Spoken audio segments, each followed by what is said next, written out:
What's happening, everybody? On today's show, our SEC Week 3 winners and losers. We do it every Monday. We'll tell you who impressed most as Florida, Mizzou, Ole Miss, and LSU get some big wins, and who depressed us, like the Alabama quarterbacks, Tennessee, Arkansas, Mississippi State, and more. Locked On SEC starts right now. You are Locked On SEC, your daily podcast on the Southeastern Conference. Part of the Locked On Podcast Network, your team every day.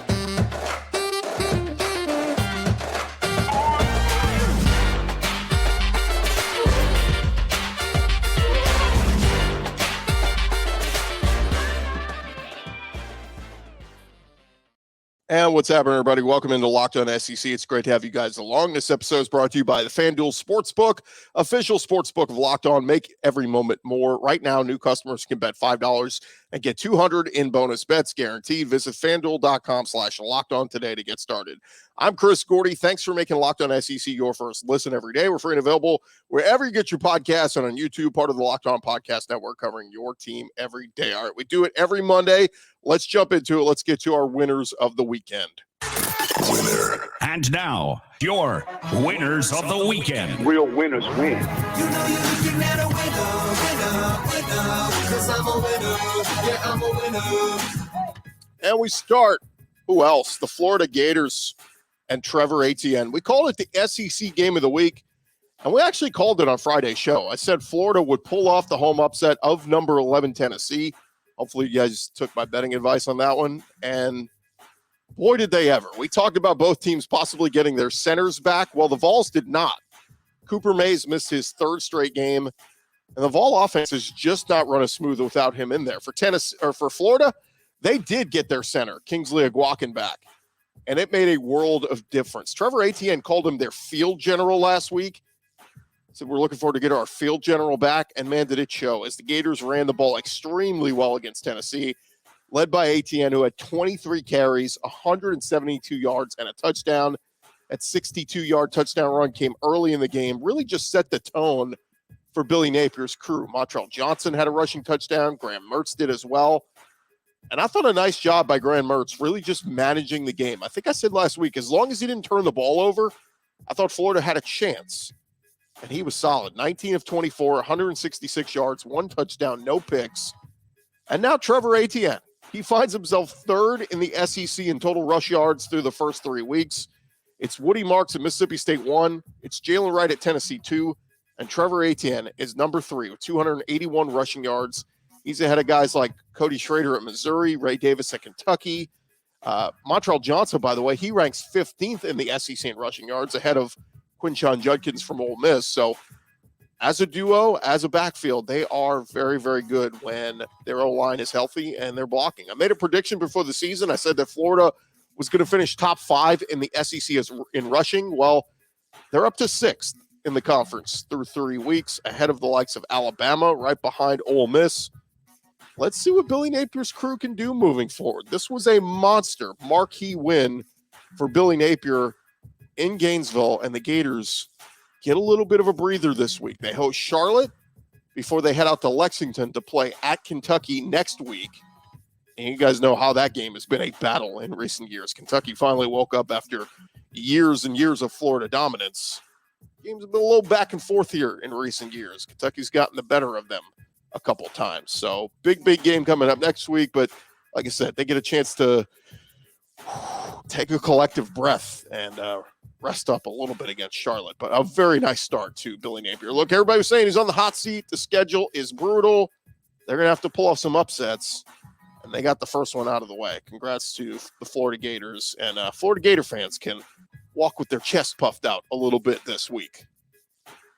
All right, our next winner of the weekend. How about Malik Neighbors over at LSU? The guy who was preseason all SEC in just about every list out there. LSU's Malik Neighbors. He was a little slow out of the gates. He had just 67 yards in week 1 against Florida State, had 87 yards in week 2 against Grambling. But this past weekend, playing at Mississippi State, Malik Neighbors and his quarterback, Jaden Daniels, they were just on another level together, connecting 13 times. Neighbors with 13 catches for 239 yards and 2 touchdowns. Those were both career highs for Neighbors. And this game moved him into the lead as the number 1 receiver in the SEC this season in terms of receiving yards, jumping ahead of South Carolina's Xavier Leggett. Neighbors now has 24 catches for 393 yards. The Bulldogs just had no answer for him. They couldn't cover him. Jaden Daniels and Malik Neighbors, they even connected on a 4th and 7 in Mississippi State territory. Rather than just go for the 7 yards to keep the drive going, they hooked up for a bomb, 33-yard touchdown pass when all they needed was just, a couple yards to convert. So big play potential is there. We finally saw that big play potential of this LSU offense. And look, all the talk week 1 was about their loss to Florida State, but people forget their offense still put up 450 yards of offense on the Seminoles. They just didn't score enough points. They didn't execute in the red zone. And through 3 weeks, LSU has the number 1 offense in the SEC. Here's the crazy part. Vanderbilt is second. Vanderbilt has played 4 games while LSU has played 3. So if you just look at yards per game, it's LSU number 1 at 537 a game. Ole Miss not far behind. They're number 2 at 526. But one could argue LSU's offense may be a little bit more impressive, having done it against the likes of Florida State and Mississippi State, while Ole Miss has done it against Tulane and Georgia Tech. But hey, these 2 teams will face in Oxford in a couple weeks, and maybe that debate on who has the best offense in the SEC will be settled. But a tip of the cap to Jaden Daniels, played one of his best games of his career, completing 30 of 34 passes for 361 yards through the air, 64 rushing yards as well, combined for 4 touchdowns on the day. He completed 88% of his passes, the best completion percentage ever for an LSU quarterback in a game with at least 25 attempts. And even despite their week 1 loss, LSU is looking like perhaps one of the best teams in the SEC. They're going to get a tough test this weekend, hosting Arkansas. So we'll see if LSU is indeed the real deal. Shout out to All-American Harold Perkins, by the way. Finally got his first sack of the season. Another winner of the weekend, I got Harrison Mavis, the senior kicker for Missouri. Mavis delivered the kill shot for Mizzou, drilling a 61-yard field goal at the buzzer to upset number 15 Kansas State in Como. A monster win for Eli Drinkwitz and company. And I'll be honest, all last week, I just didn't see how Mizzou could pull off the upset. Despite being at home, they just did not look great the week prior in a close win against Middle Tennessee. But credit goes to quarterback Brady Cook. He played one of his best games in a Mizzou uniform, going 23 for 35, 356 yards, 2 passing touchdowns, also had a rushing touchdown. Brady Cook balled out. Look, man, they had booed him in recent weeks in Como. He took some hard hits from that Kansas State defense, was sacked a couple times, but the chemistry he's developing with Luther Burden starting to show. Luther Burden, 7 catches, 114 yards, and the 2 touchdowns. But Mookie Cooper, Theo Weiss, Cook is using all of his targets. Just a monster win for Coach Drink and company. And as a coaching staff, they kind of mismanaged that final minute. They took a delay game penalty with 6 seconds left, didn't really know what they were doing. That made Mavis's attempt even longer, but Mavis had the leg. He delivered the walk-off win. Drinkwitz said after the game, he and the coaches already decided if they had crossed midfield and got towards the 40-yard line, they were going to give Mavis a chance to kick the game-winning field goal. And now Mizzou, 3-0 to start the season. For the first time in the Eli Drinkwitz era, it was Missouri's first sellout crowd at home since 2019 and their first non-conference sellout since 2012. This was Drinkwitz's 3rd win over a top 25 opponent. Got that raise this offseason, so people wondering, is he on the hot seat? And if you look ahead for Missouri, they get a neutral site game up next against Memphis and St. Louis before a road trip to Vanderbilt. If they take care of business, it's a very good chance Missouri is 5-0 when LSU comes to town on October 7th. Certainly something worth keeping an eye on. Our next winner of the weekend, I've got DeShawn Edwards. I've been critical of Georgia the last couple weeks. Their run game has not looked like it should. But on Saturday, when the number 1 team in the country was facing adversity, being outplayed by South Carolina in their house between the hedges, trailing 14-3 at halftime, the Bulldogs found their offense. And they found their run game. And right out of halftime, DeShawn Edwards helped the Bulldogs. They go right down the field, get to the red zone. He scores a touchdown. They cut the deficit from 14-3 to 14-10. Georgia answers with another touchdown the very next drive. They take a 17-14 lead, and they never look back. It was the first time Georgia trailed in a game since they were down versus Ohio State in the Peach Bowl. And on a day where Georgia as a team rushed for 189 yards, it was DeShawn Edwards leading the way with 20 carries, 118 yards, and a score. It was his first game back on the field this season. And he just gave them that run game, that giant boost when they needed it most. He provided that explosiveness that's been missing. And look, it wasn't all pretty. Georgia lost offensive tackle Marius Mims to what appeared to be a serious injury. Their kicker, Peyton Woodring, missed 2 field goals on the day. But the biggest stat of the day, 0 points allowed by the Georgia defense in the second half. And as we talked about, the Bulldogs, they look kind of disinterested at times in their first 2 games. Word is they should be getting Ladd McConkey back very soon. He has yet to play this year. But this was Georgia's 20th straight win. It was their largest home comeback since Auburn 2009. Hopefully this was the wake-up call they needed, as the Bulldogs will host UAB this weekend before they go to Auburn on September 30th. But at 3-0, looking like Georgia's still the best team in the SEC East. Another winner of the weekend, I got Dallas Turner in here on a day where the Alabama offense was just atrocious. Coming off that home loss to Texas, the Alabama defense had to get after South Florida, and they did just that. They held the Bulls to just 264 yards of offense. They forced 2 turnovers. They picked up 5 sacks, and 2.5 of those sacks came from pass rusher Dallas Turner. He had been slow out of the gates to start the year, but he gets his first few sacks of the season in this one. And if Alabama's going to make some noise still this year, they need to get that pass rush really churning. They had 0 sacks a week ago against Quinn Ewers in Texas. Maybe this is the game that gets Dallas Turner accelerating, as he now has 15 total sacks in his 2+ years in Tuscaloosa. He also had 5 solo tackles in this one. Next up for 2-1 Alabama, it is a visit from the number 15th ranked Ole Miss Rebels. Should be a really, really interesting one. Thank you guys for making Locked On SEC your first listen every day. Coming up next, we got more winners of the weekend. Stick around. That is coming your way in just a sec.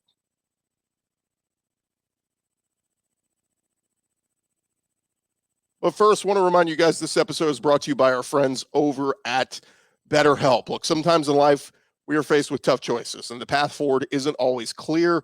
Whether you're dealing with decisions around your career, relationships, or anything else, therapy helps you stay connected to what you really want while you navigate life so you can move forward with confidence and excitement. If you're thinking of starting therapy, give BetterHelp a try. It's entirely online. It's designed to be convenient, flexible, and suited to your schedule. You just go onto their website, you fill out a brief questionnaire, that gets you matched up with a licensed therapist.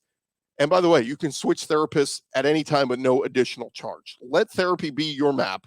Check out our friends at BetterHelp. Just go to their website. It is betterhelp.com/lockedoncollege. BETTER help, HELP.com/lockedoncollege. Go there today. That'll get you 10% off your first month. It might be what you need this, heading towards the end of the year. Of course, holiday season approaching. Check them out again, betterhelp.com/lockedoncollege, and get that 10% off your first month.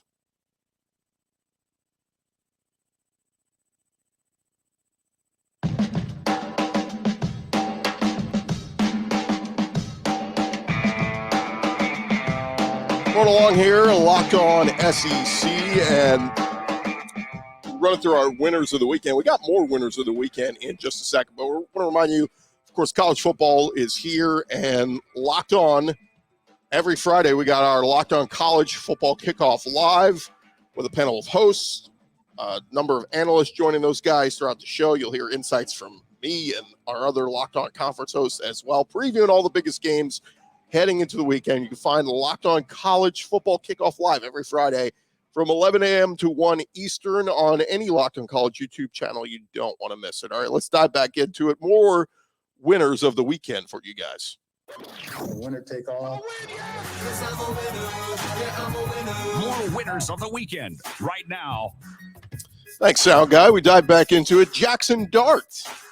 All the talk in the offseason about Ole Miss's quarterback battle, and Jackson Dart has said, what quarterback battle? He has put up some monster numbers so far to lead Ole Miss to a 3-0 season start.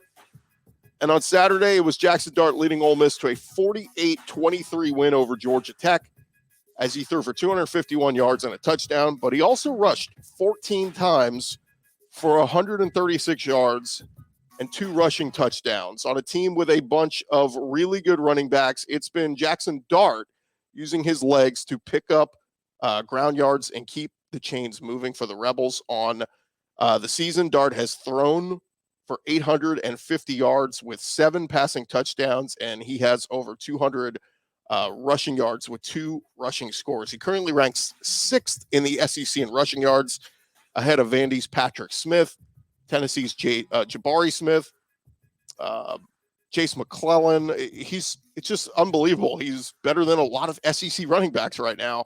He has more rushing yards than Jaden Daniels. I mean, he's the leading rushing quarterback in the SEC through the first 3 weeks. Jackson Dart is going to have to use his legs a lot more this week heading to Tuscaloosa. Alabama will be getting after him.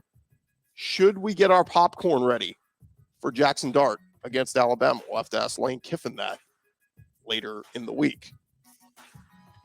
Another winner of the weekend, how about over at Kentucky? It was Ray Davis, a guy who was a top 5 rusher in the SEC a year ago at Vanderbilt. He's once again currently a top 5 rusher in the SEC, but this time he's doing it at Kentucky. A monster day for Ray Davis as he had 7 carries for 72 yards and a touchdown, but also 3 catches for 97 yards and a touchdown receiving. Kentucky curb stomped Akron 35-3, but Ray Davis, he was Kentucky's leading rusher and leading receiver on the day. He had a 55-yard run, had a 58-yard catch. It was kind of interesting. It was almost Jared Lorenzen-like. Devin Leary under pressure just kind of gets the ball out. Finds Ray Davis, boom, he takes it 58 yards up the field. But Devin Leary, also, quick note on him, he had a 300-yard passing day with 3 touchdowns. It was his first 300-yard game in a Wildcat uniform. He had 8 of those at NC State. And the Wildcats, they did lose a couple of fumbles in this one. Leary threw an interception. So they got to clean up those turnovers. I know Mark Stoops said after the game, look, you win this big, you should be happy, but I'm not happy. We've got a lot of things we got to clean up.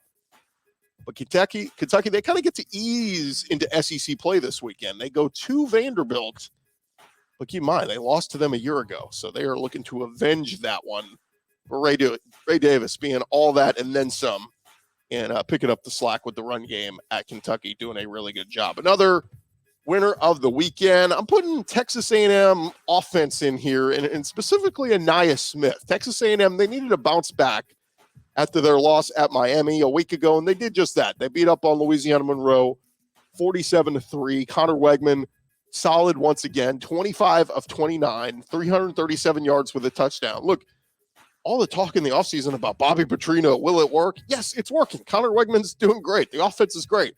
It was the defense that stunk against Miami. Obviously, no issues this week for the defense against Louisiana Monroe. But it was good to see Connor Wegman getting that chemistry going with wide receiver Anaya Smith, who led all receivers, 7 catches, 127 yards in this one. Anais has been one of the Aggies' best offensive weapons since he set on foot on campus back in 2019. He had been kind of quiet to start this year, just 40 yards against New Mexico. Only had 3 catches, 27 yards in the loss at Miami. So it was good to see Anaya Smith break out with his first 100-yard receiving day since their opener a year ago against Sam Houston. Keep in mind, he only played in 4 games last year before that season-ending injury against Arkansas. Opted to come back for that super senior year, and he is a guy who is now closing in on 2,000 career receiving yards at A&M. 140 catches, 1,806 receiving yards. Anaya Smith currently 9th on the school all-time receiving yards list. And pretty soon he's going to be passing guys on this list. Here's the names he can pass over these next couple weeks. Jamon Osborne, Easy Wachiku, and Mike Evans. How about that? Anaya Smith, a chance to surpass Mike Evans in coming weeks on the all-time receiving list at A&M. Also, shout out to Jade Walker. He had a 100-yard receiving day as well with a touchdown. And A&M, they get into SEC play this weekend, hosting Auburn, an early one, 11 a.m. Central on ESPN. Speaking of Auburn, we got to get into a little bit of Peyton Thorne. Look, Auburn beat up on Samford 45-13. I get it. The opponent wasn't all that great, but Peyton Thorne really needed a game with a productive statistical game, if you will. His first 2 games weren't all that great. Against UMass, he threw for 140 yards. Against Cal, it was even worse, only 94 passing yards. He needed to do something, and Peyton Thorne looked much better in this one, going 24 for 32 for 282 yards and a touchdown. He did have 2 interceptions in the end zone, so that's not great. Needs to cut back on that. But who knew he could be so mobile? Peyton Thorne was the leading rusher in this one for Auburn, with 11 carries for 123 yards, 2 rushing touchdowns. I think Thorne's best rushing day at Michigan State was something like 47 yards. He had a 38-yard run alone in this one, and just another component to his game that maybe opponents need to pay attention to. It was easily his biggest game in an Auburn uniform, and Peyton Thorne becomes the first Auburn quarterback since Nick Marshall in 2014 to rush for 100 yards and pass for 200 yards in a game. Peyton said after the game, it was nice to show I'm not that slow. Auburn had just 230 yards against Cal. They put up 560 yards of offense on Samford, and Auburn improved to 3-0 for the first time since 2019. Next up, a huge road test. Heading out to College Station to take on 2-1 Texas A&M. One more note on Auburn. Jalen Simpson, he got his 3rd interception of the season. He's the first Auburn player with picks in 3 straight games since Gerard Powers did it in 2007. So Jalen Simpson becoming that ball hawk. Watch out for him back there. And lastly, in our winners of the weekend, I'm putting a guy who lost. Normally, we don't list a player who lost among winners of the weekend, but I got to give credit to Spencer Rattler. If you watch this game, that kid battled his butt off against Georgia over in Athens, threw for 256 yards, led South Carolina to that 14-3 halftime lead. He just had no time to throw throughout that second half. His O-line could not protect him. He took hit after hit after hit. He was Carolina's leading rusher on the day with 8 carries for 35 yards. He did have 2 interceptions, but things just got so much more difficult for him when Juice Wells left the game with a foot injury. It was rainy. The field was soggy. Georgia sacked him 3 times. Again, I ran through our full winners. I'm putting him almost like an honorable mention. I just wanted us to tip our cap to Spencer Rattler. If he had a stronger offensive line and a run game, the Gamecocks might have won against North Carolina and might have beat Georgia, honestly. After the game, Shane Beamer said, we just went toe-to-toe with the number 1 team in the country and back-to-back defending national champs. We just weren't able to get it done. Again, I like Spencer Rattler. We had him on the show a couple times, and again, kudos to him. Played his butt off. Just doesn't have the supporting cast. And honestly, Georgia, better team prevailed anyway. But nonetheless, great performance there, at least for a couple of quarters in Athens against the Georgia Bulldogs. All right, those are our winners of the weekend. Coming up next, we'll tell you who depressed us in week 2. That is coming your way in just a sec.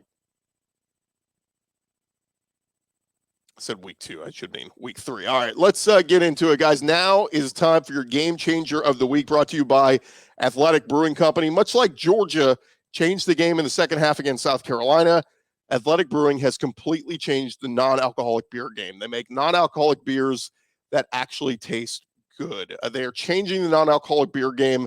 Like we said, full flavor, well-crafted, just like a full-strength beer. The brews are great tasting and award-winning and beat out full-strength beers in global competitions. They brew over 50 styles of craft non-alcoholic beer, including IPAs, golden sours, and more. They're constantly releasing limited edition experimental styles to add to their variety. They're fit for all times. So look, you can drink them anytime, anywhere, make any activity more enjoyable. If you're watching a big game, watching your kids' game, whatever it is, no hangovers ever.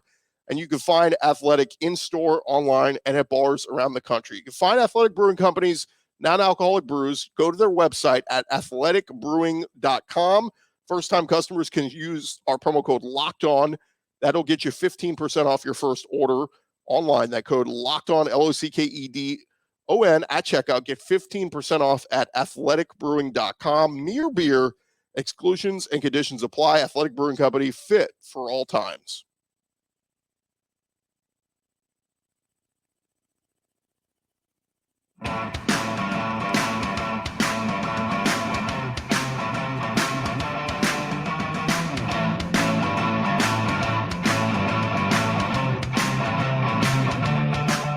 All right, rolling along here, Locked On SEC. We ran through all of our winners of the weekend. Now it's time to get to who depressed us, who was not very good in week 3 in the SEC. We're saying week 3. Turn the page. We did week 1, we did week 2.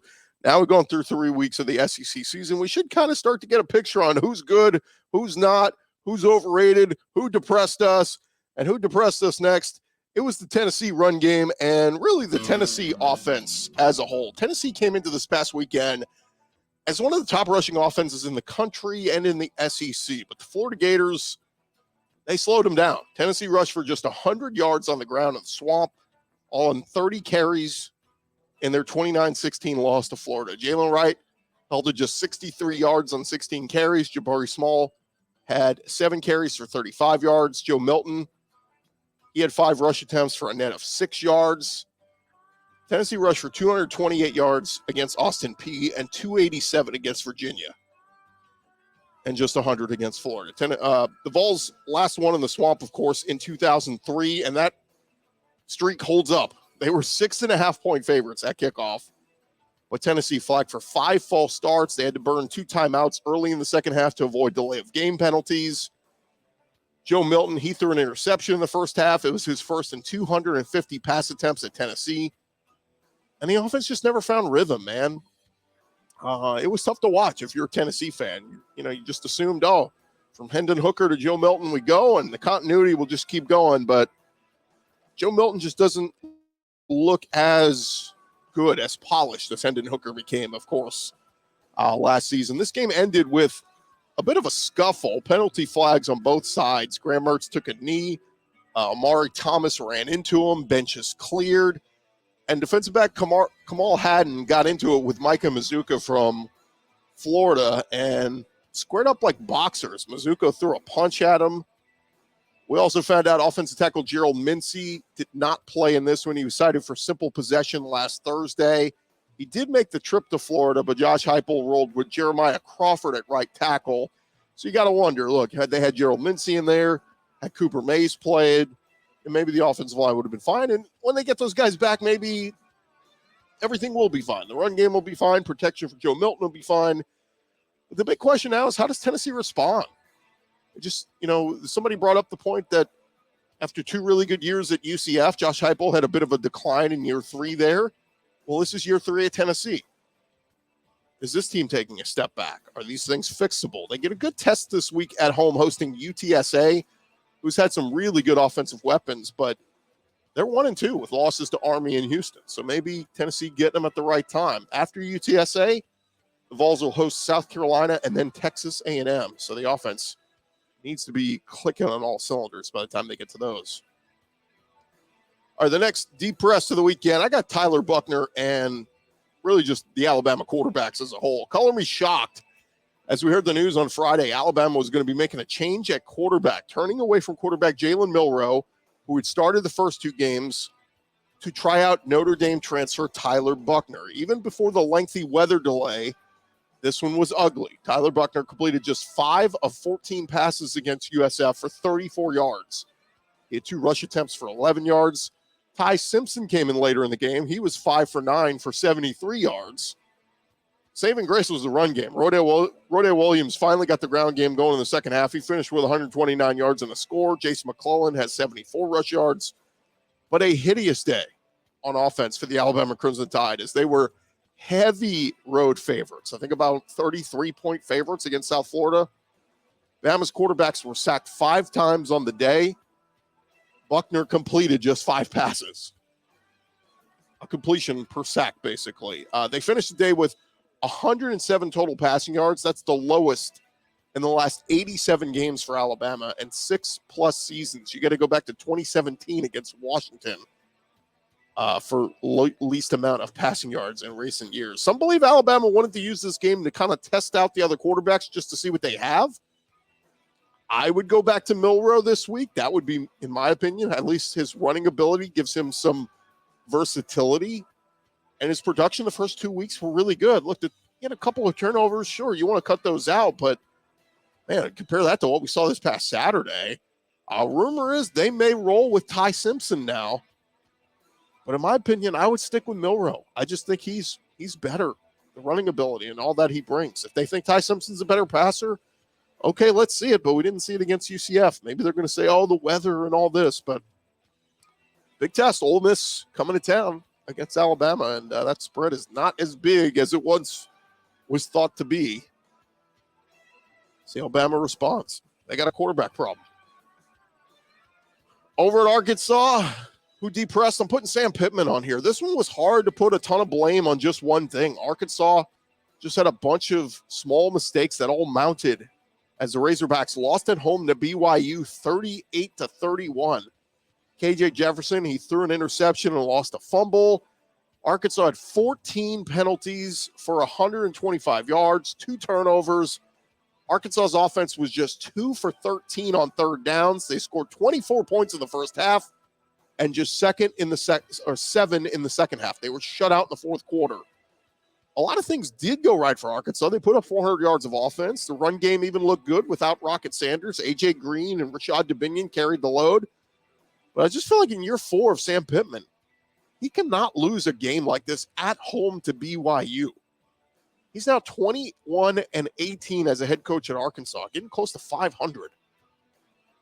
The announced attendance in this one was 74,800. It was the 8th largest crowd in DWR history. And Arkansas fans, man, they were hoping this was the year Sam Pittman would take that big step forward, not a step backward.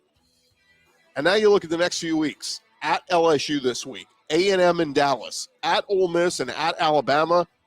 Man, the losses may start to pile up here for Arkansas. Dan Eno says the OC has not been impressive in this 2-1 start. He needs to figure out some things and figure them out very quickly.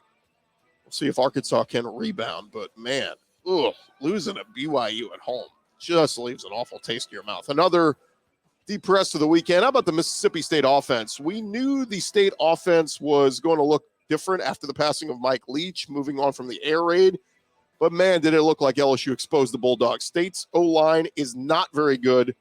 They gave no protection for quarterback Will Rogers. And outside of a 52-yard run from Woody Marks, State had 20 rushes for just 42 yards on all their other running attempts.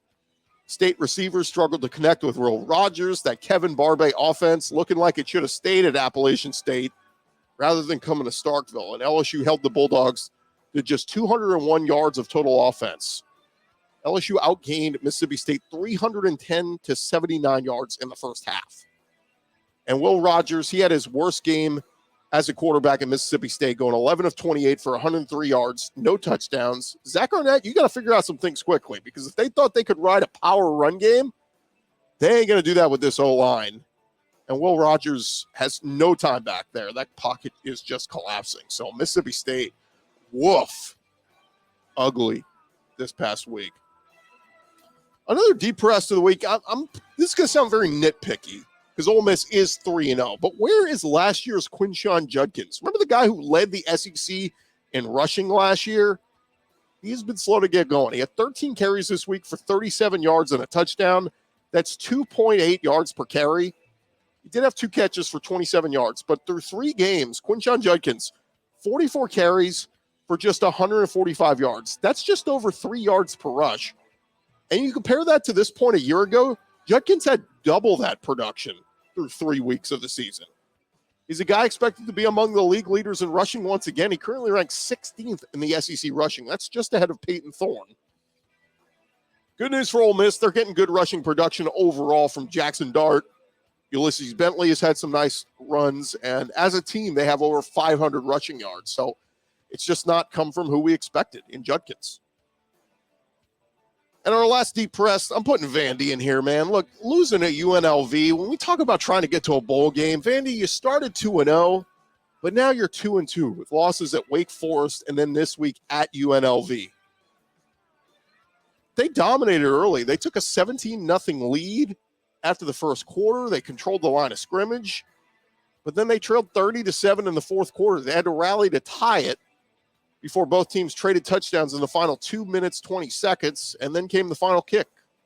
UNLV made it. Vanderbilt quarterback A.J. Swan, he injured his elbow towards the end of the first half, but later returned 16 of 35 for just under 300 yards with 3 touchdowns and a pick.